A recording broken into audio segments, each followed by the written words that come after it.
బాధ్యత చెప్పాలా ప్రజాప్రతినిధిగా నేను అడుగుతున్నా. మీరు చెప్పాలి కదా నాకు.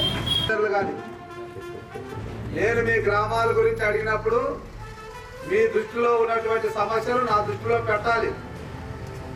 I'm the representative of public.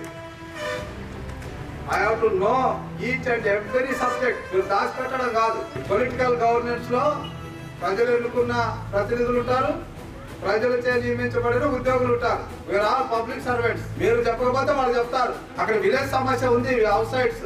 మా గిట్టిపల్లి వెంకటేశ్వరరావు చెప్తే కానీ నోరు తెరవడు. నేను I don't want to tolerate this kind of non sense. Next నుంచి మీరు ఏదైనా మాట్లాడితే ఖచ్చితంగా చెప్పాలి. మీకు సపోర్ట్ చేస్తాను, మీకు అన్ని విధాలుగా సహకరిస్తాను.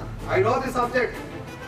2 జిల్లాలు కలెక్టర్ చేశాను, నాకు తెలియదు ఈ సబ్జెక్ట్. పథకాలు జరగలుగుతాయి, రాత్రి పగలు పనిచేయండి. మీకు ఫుల్ సపోర్ట్ చేస్తాను. ఎక్కడ పెండింగ్ ఉంటే చెప్పండి, కలెక్టర్ దగ్గర ఉందా, డీసీ దగ్గర ఉందా, నేను చూస్తాను. నా నియోజకవర్గం వరకు నా రైతులకు ఇబ్బంది కలెక్టర్ ఉండాలనేదే వాళ్ళు కలెక్టర్ దృష్టి ఎన్నుకున్నారమ్మా.